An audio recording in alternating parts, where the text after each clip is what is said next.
les Ivoiriens souhaitent aujourd'hui un renouvellement de la classe politique. Des jeunes non seulement en idées, en pensée, mais aussi en visage, en termes de, pour parler de forme. Jean-Luc Billon, au sein de son appareil politique, donc qui est le PDC-RDA, il incarne cette jeunesse-là, cette envie de renouvellement au sein de son appareil. Mais il est confronté à un débat interne avec l'arrivée du messie banquier français Tidjane Thiam.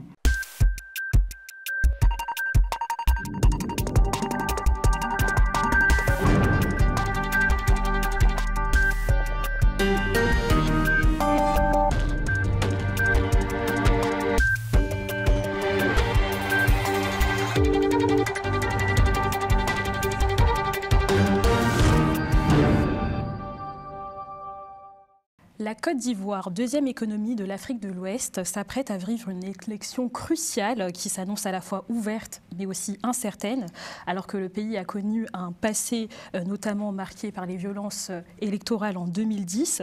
Les efforts démocratiques sont encore mis à l'épreuve. Et pour en parler, nous recevons Jean-Yves Gué. Bonsoir. Bonsoir. Alors vous êtes le président de la Vinici, la Vision Nouvelle pour la Côte d'Ivoire, une organisation qui rassemble des jeunes leaders ivoiriens dans la prise de décisions politiques du pays. Et en tant que président donc, de cette organisation, que pensez-vous de cette incertitude autour de la candidature du président Alassane Ouattara? Lors de ses vœux du Nouvel An âgé de 83 ans, le président n'a pas forcément bien clarifié ses intentions concernant une éventuelle candidature pour un 4e mandat. Écoutez, je vous remercie pour l'opportunité que vous me donnez en tant que jeune Ivoirien de me prononcer sur la situation interne en Côte d'Ivoire. Merci à votre chaîne qui donne l'occasion aussi à plusieurs jeunes de s'exprimer. Et pour revenir à votre question, le président Alassane Ouattara aujourd'hui montre effectivement qu'il est le maître du jeu. Effectivement, il y a une incertitude autour de sa candidature et il confirme qu'il est le maître dans le sens où il distribue les cartes, non seulement au sein de son parti, mais aussi au sein de l'opposition. On retrouve un Alassane Ouattara qui, bien entendu, est âgé sur la forme, mais sur le fond montre qu'il est encore compétent et peut encore aller au combat. Au sein de la Côte d'Ivoire, il y a deux profonds appels. Un appel profond en interne au RHDP, où des militants et sympathisants appellent le président Ouattara à aller aux élections, et d'un autre côté, des Ivoiriens je peux me permettre de dire, dont leur majorité aspire au renouvellement de la classe politique. Et donc là, le président Ouattara a en face de lui deux tableaux, deux choix, et donc il a la lourde tâche de puiser dans l'effort, aussi dans la tactique, mais aussi de s'armer d'esprit de sagesse pour prendre la bonne décision. J'estime qu'au sein de son parti, il y a des cadres assez compétents qui peuvent, bien entendu, travailler à la relève de ce que le président a fait pendant les 10 dernières années, mais aussi dans l'opposition des cadres compétents qui justement pourraient relever le niveau du débat. Mais justement, en plus, vous parlez de ces candidats potentiels donc, du RHDP. On a comme le président de l'Assemblée nationale Adama Biktoko ou Cissé Bakongo, son ancien ministre de l'Éducation. Et pourquoi pas la jeunesse? Vous ne voulez pas justement qu'il y ait un renouveau? Est-ce que le bilan de Ouattara est positif? Alors, le président Ouattara est un don de Dieu pour la Côte d'Ivoire. C'est une chance pour la Côte d'Ivoire d'avoir eu le président Alassane Ouattara. Il revient au RHDP aujourd'hui de travailler en interne à l'idée de nous proposer sur la scène politique quelqu'un qui non seulement fait le consensus au sein de l'appareil, mais qui a aussi un excellent background du même profil que le président Ouattara. Pour ma part, je pense aujourd'hui, et je crois profondément au collectif. Je pense que la Côte d'Ivoire a besoin d'un collectif. Et au sein de l'appareil politique du RHDP, je sens un collectif de personnes, un trio, un duo, de personnes qui pourraient aujourd'hui relever le niveau du débat, idée contre idée, proposition contre proposition, bilan contre proposition, et aujourd'hui permettre à la Côte d'Ivoire d'atteindre... Mais vous ne pensez pas que ça déstabiliserait le pays, que Alassane Ouattara se représente pour un 4e mandat? Alors, c'est une question interne à l'appareil politique. Je pense que la candidature du président Ouattara est d'un point de vue politique d'abord. Si les militants du RHDP estiment que le président Ouattara est le profil idéal dans les circonstances, je ne vois pas en quoi est-ce que cela pourrait créer le trouble en Côte d'Ivoire. Donc en soi, la révision constitutionnelle de 2016 qui remet le compteur à zéro de la limitation pour un 2e mandat, enfin pour justement un 4e mandat, est une bonne chose alors? Pour des présidents comme le président Alassane Ouattara, comme vous l'avez dit, est un don de Dieu. Donc ce serait une chance d'avoir fait cette réforme, donc pour qui se représente alors? Alors là, la question dans le fond relève d'un point de vue juridique en parlant de 4e mandat ou de premier mandat. Je ne souhaiterais pas être dans ce débat juridique, mais je suis factuel. Alassane Ouattara a réussi à relever le pays qui était à genoux, je rappelle, en 2010, avec la crise qu'on a connue, qui a eu des milliers de morts. Et le président Ouattara est une chance dans le sens où... Et justement, ça ne va pas provoquer une autre crise, comme celle de 2010? Alors, en 2015, le président Ouattara a été candidat, on n'a pas eu de crise. En 2020, effectivement, l'opposition a estimé qu'on avait une candidature de trop qui était anticonstitutionnelle. Effectivement, il y a eu des affrontements. Mais nous, en tant que jeunes, nous souhaitons que la classe politique relève le niveau du débat, qu'on ne soit pas dans un débat de 4e mandat ou de 3e mandat, mais surtout un débat de qu'est-ce que le Ouattara a fait pendant ces 10 dernières années, acte positif, acte négatif, qu'est-ce que l'opposition propose au regard des actes du président Ouattara, et nous, en tant que jeunes, en face de ces 2 tableaux-là, nous jugerons. En tout cas, on va parler parce que plusieurs candidats donc, ont annoncé leur course à la présidentielle, ce qui est un gros indicateur positif pour les scrutins, car la rivalité entre Ouattara et Gbagbo, on sent bien que ça a été dominé par la politique ivoirienne. Donc aujourd'hui, on peut parler de Afine Guessan, de Simone Gbagbo et bien même de Guillaume Soro, bien qu'il soit en exil depuis 2019. Mais que pensez-vous, là on va faire un point, de l'émergence donc de Jean-Louis Billon comme candidat prometteur et du duel qui l'oppose donc à Tidiane Thiam, du même parti donc qui est le PDCI? Écoutez, je l'ai dit à l'entame de mes propos, les Ivoiriens souhaitent aujourd'hui un renouvellement de la classe politique. Des jeunes non seulement en idées, en pensée, mais aussi en visage, en termes pour parler de forme. Jean-Louis Billon, au sein de son appareil politique, donc qui est le PDC-RDA, il incarne cette jeunesse-là, cette envie de renouvellement au sein de son appareil. Mais il est confronté à un débat interne avec l'arrivée du messie banquier français Tidiane Thiam. Il revient donc à... Il a renoncé à sa nationalité. Il a entamé la procédure de renonciation.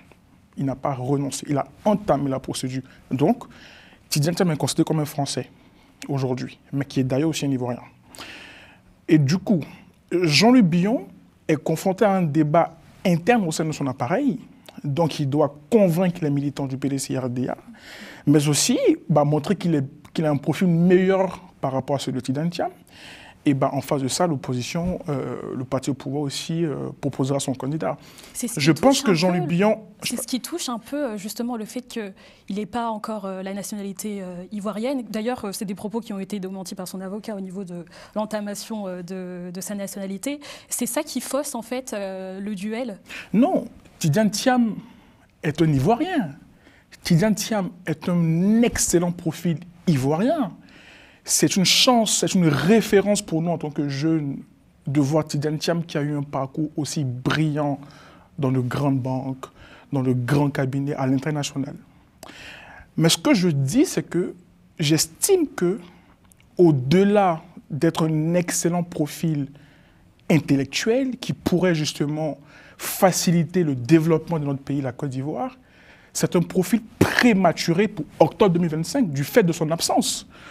On fait de la politique pour améliorer la vie. On fait de la politique pour apporter une solution aux citoyens, aux problèmes des citoyens. Tidjane Thiam a passé plus de 20 ans hors de la Côte d'Ivoire. Ce qui pourrait être un handicap pour lui, il est écarté des réalités des Ivoiriens. Aujourd'hui, j'ai 23 ans. Tidjane Thiam quittait la Côte d'Ivoire en 1999, je n'étais pas encore né. Que voulez-vous que je dise de Tidjane Thiam? Mais je ne le connais pas. Il est arrivé en Côte d'Ivoire qu'en 2020, en 2019, pendant que la Côte d'Ivoire était sur des conflits internes importants. Nous avons connu la crise à Covid-19, nous avons connu, là récemment, on parle d'un sujet qui concerne l'ACD des terrains, mais Tidjane Thiam est muet. Et c'est ça le problème de l'opposition. L'opposition aujourd'hui en Côte d'Ivoire est stérile. Il faut que Tidjane Thiam se rapproche davantage des Ivoiriens. Il faut que Tidjane Thiam prouve aux Ivoiriens qu'il les connaît, prouve aux Ivoiriens qu'il a matière, qu'il a une planche à présenter. Par la suite, dans l'unanimité, les Ivoiriens décideront. Donc là, vous adhérez donc à la vision qu'a Jean-Louis Billion donc pour la Côte d'Ivoire et ses propositions pour relever les défis du pays. Je vous ai dit, moi, je crois au collectif. Au sein du RHDP, je sens un duo. Et je pense que le RHDP devrait penser à mettre ce duo ou ce trio à la disposition de la Côte d'Ivoire. Un duo composé de ministre d'État, ministre de la Défense, Téné Birahima Ouattara, et de Patrick Hachi. Sinon, un trio constitué de Téné Birahima Ouattara, Patrick Hachi et Adama Bictogo. Jean-Louis Billion a ses chances. Si Jean-Louis Billion réussit en interne à créer le débat, et pour moi, c'est le profil le plus adapté au sein du PDC-RDA pour octobre 2025.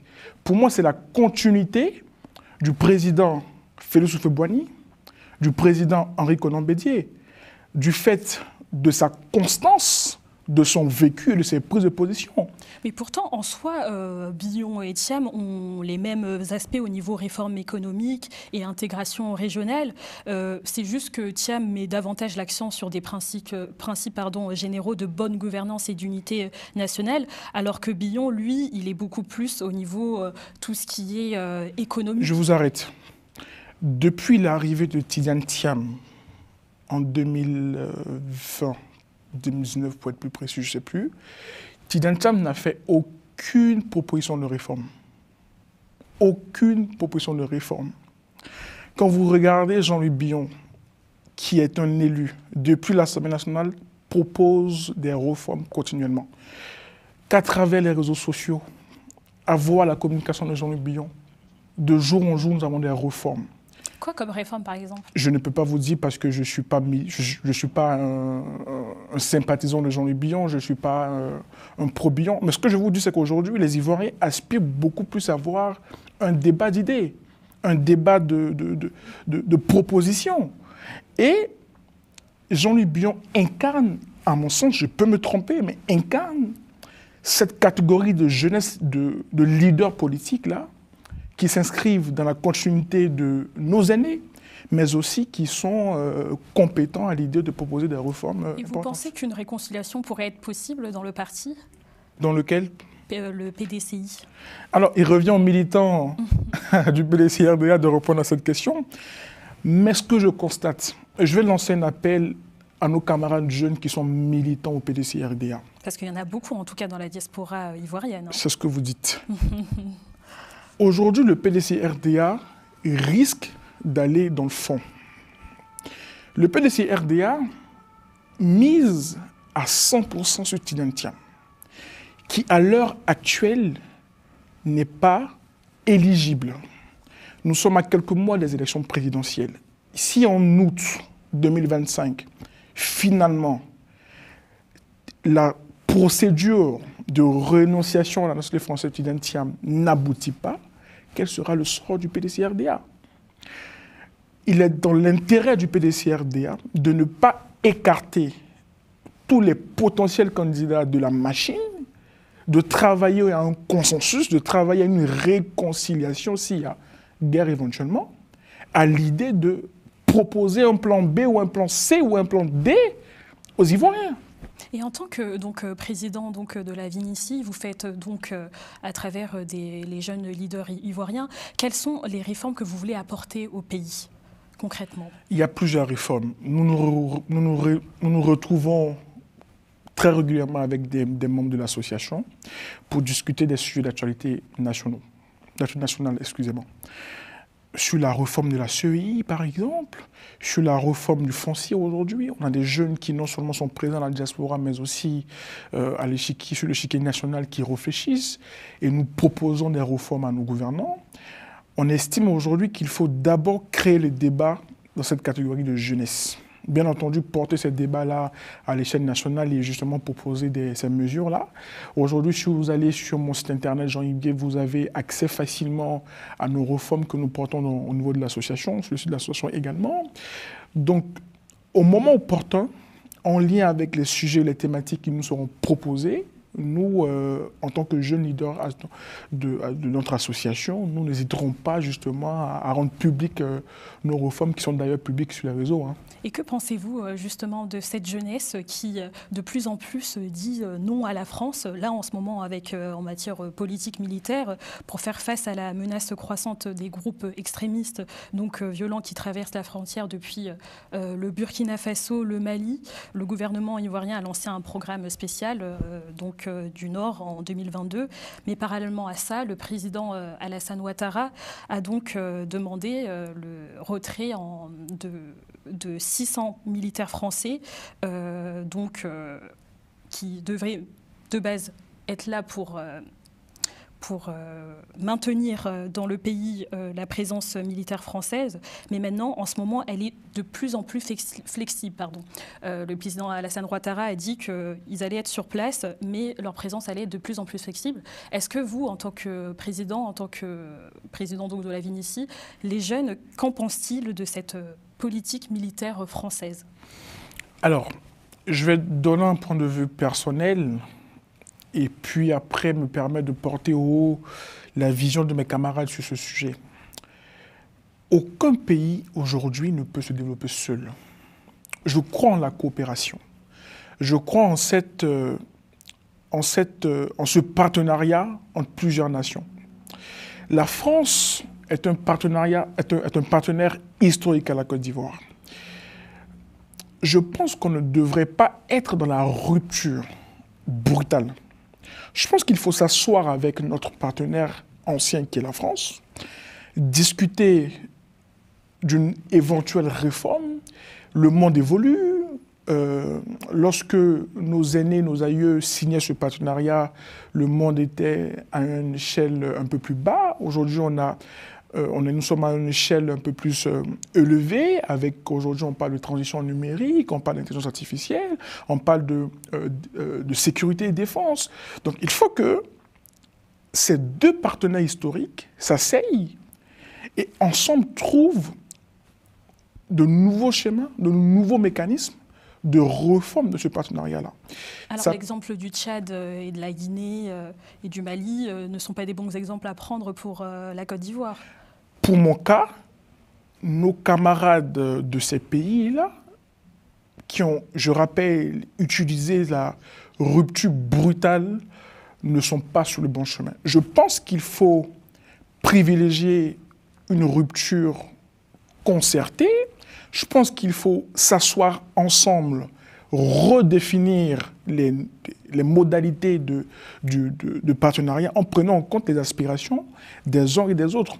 Il faut qu'on ait un partenariat qui est de plus en plus gagnant des deux parties, un partenariat qui prend en compte les réalités des deux parties, et enfin un partenariat qui justement ne va pas créer des polémiques à... Voilà. Et sur la question d'ailleurs économique, le franc CFA, ça en est où? Alors, il faut poser la question à nos gouvernants de la Banque centrale. Sur le sujet également, je pense qu'aujourd'hui, il y a un profond appel au sein des pays de la communauté qui souhaitent avoir une monnaie, j'ai envie de dire, souveraine. Une monnaie qui est battue, dirigée par ces pays-là. Je pense qu'il faut donner l'opportunité de discuter avec ce partenaire historique qui, dans le temps, a été un peu plus aux commandes de la gestion de cette monnaie-là, sur la forme comme le fond, hein, je le rappelle. Donc, il faut donner l'opportunité à ces deux partenaires de s'asseoir et de dire au vrai, et qu'enfin le vrai propriétaire de la monnaie ose dire à son partenaire historique qu'effectivement nous souhaiterions prendre possession tant sur la forme que le fond de notre monnaie. Alors Jean-Yves Gué, on arrive bientôt vers la fin de l'émission. Concrètement, vous avez pointé du doigt justement le manque de terrain de Tidjane Thiam, mais vous, en tant que justement membre de la diaspora, que font les jeunes donc sur place? Qu'est-ce que vous en pensez justement, le fait d'avoir cette identité-là française et ivoirienne? Est-ce que c'est des choses que vous prenez en compte lorsque vous êtes avec ces jeunes leaders ivoiriens, ou au contraire, c'est des choses que vous souhaitez réaffirmer, cette identité ivoirienne, ce retour au pays? Je dis toujours à mes camarades jeunes qui ont l'opportunité d'étudier, de travailler en Europe, en Asie, de toujours se dire que l'Europe n'est pas la destination finale. La destination finale, c'est ton pays qui t'a vu naître. C'est vrai, nous avons eu l'opportunité, enfin je suis parmi ces jeunes-là qui ont eu l'opportunité d'étudier en Asie, en Europe, en Afrique, mais il faudrait que cette compétence qu'on a pu acquérir dans ces pays-là, dans ces continents-là, puisse servir à notre continent, à nos pays. Et je pense que c'est une chance pour nous, déjà d'avoir eu l'opportunité de partager d'autres cultures, d'expérimenter l'éducation ailleurs. Et donc il faudrait qu'on puisse mettre cette capacité-là à la disposition des autres qui n'ont pas eu forcément l'opportunité de découvrir d'autres cultures. Néanmoins, je veux rappeler que nos camarades qui n'ont pas eu l'opportunité ou la chance, entre guillemets, de découvrir d'autres choses ne sont pas différents de nous. Nous ne sommes pas intellectuellement assez élevés par rapport à eux.